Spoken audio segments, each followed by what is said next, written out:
Hi, my name is Leah Day, and this is a video for the Free Motion Quilting Project.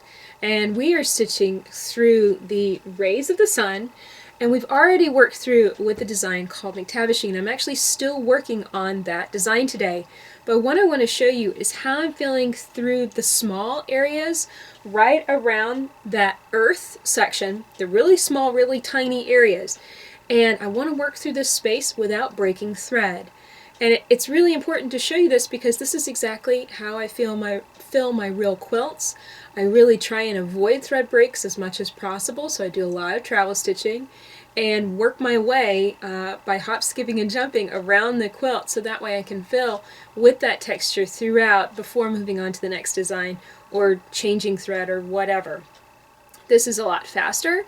This will fill your quilt a lot smoother, but it does require a little bit of planning and foresight. You have to kind of look at your quilt and figure out, okay, well, where are these designs going to go, number one, and how do I get there? So right now, I am right here on this quilt, and I've just finished filling this small section with McTavishing. And I'm taking a wide camera angle here because I really want to see you to see how I'm filling, not really specifically the mechanics of the design. If you want to learn McTavishing, definitely check out the video that I've already made on that design.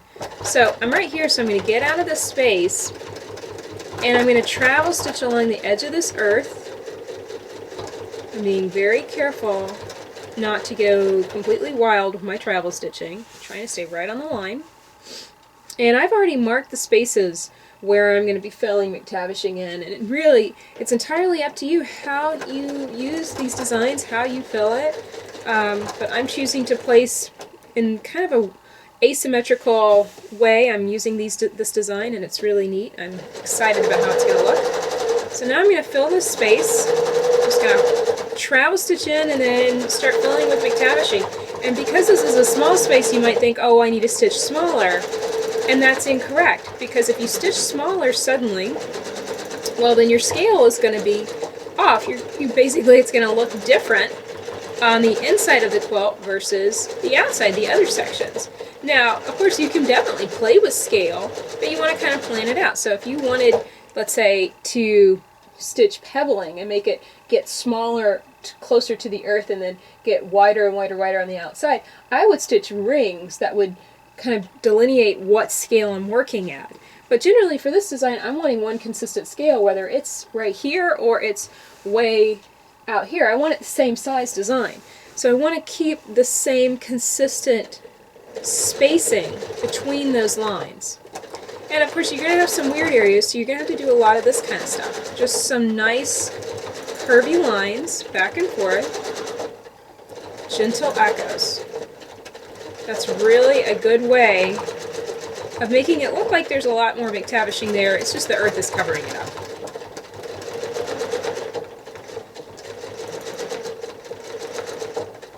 There we go. And if you mess up again, you just stitch back along it and build up that thread texture just a little bit, and it'll look just fine. Okay, so we filled that area. I want to get down here, travel stitch some more.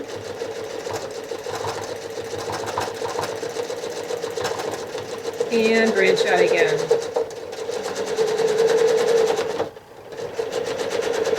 You can see how quick these are to fill. They're really no problem at all. But what would be really time consuming is if you were stopping to break thread with every single space. That would be a little ridiculous, because you're just traveling against those spaces and you can easily get here. You don't need to break thread, and it's not going to hurt the quilt to travel stitch this way and move around it.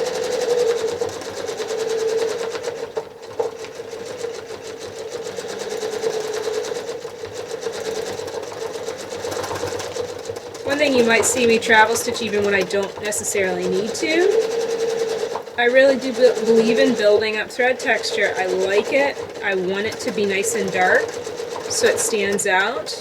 I might forget to work back through the area again later, so I want to just make sure I go ahead and take care of it right now. So I'm just building that up just a little bit. Okay, so now my last section that I can kind of fill in this general area is right here. So how do I get there from up here? Well, I'm going to travel stitch against this curve and come in and get right here. There's always a way to get there. It might not be the most direct route, but there's always a way to get there.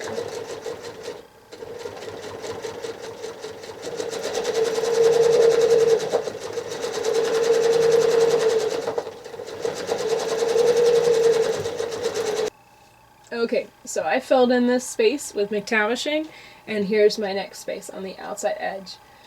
Pretty much when I look at it and there's an enormous amount of travel stitching to get to the space, I'll probably make the decision to break thread. In this situation, this doesn't seem like too much to me. I'm going to go on ahead and travel stitch this to get back here.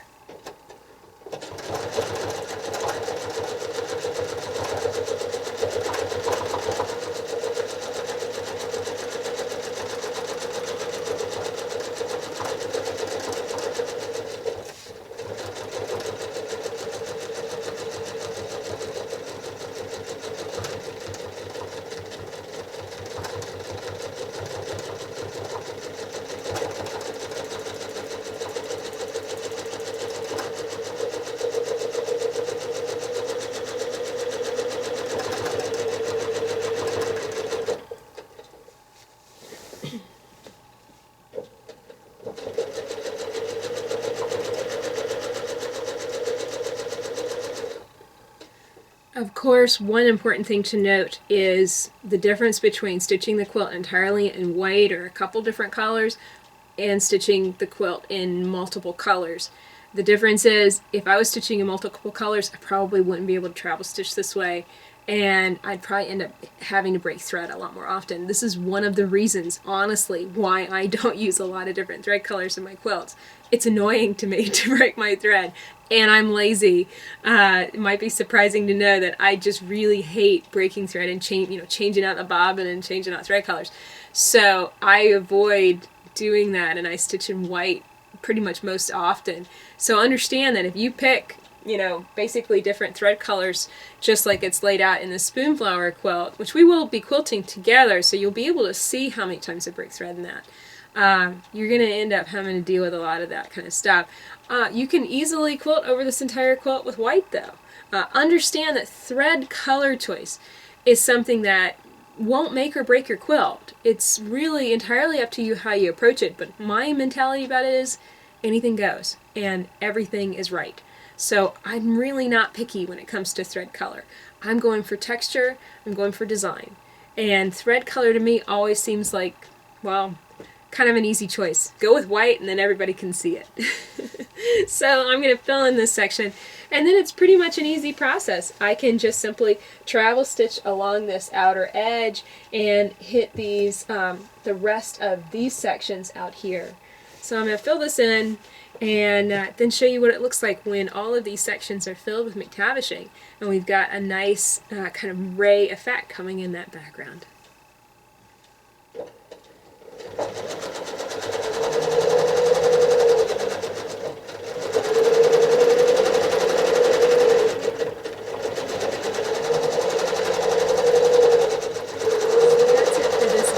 I really hope that you've enjoyed learning how to move through the quilt without breaking thread. Travel stitching is really a very important and essential skill for free motion quilting, and it's how I'm able to fill my quilts with minimal thread breaks and with a lot of speed.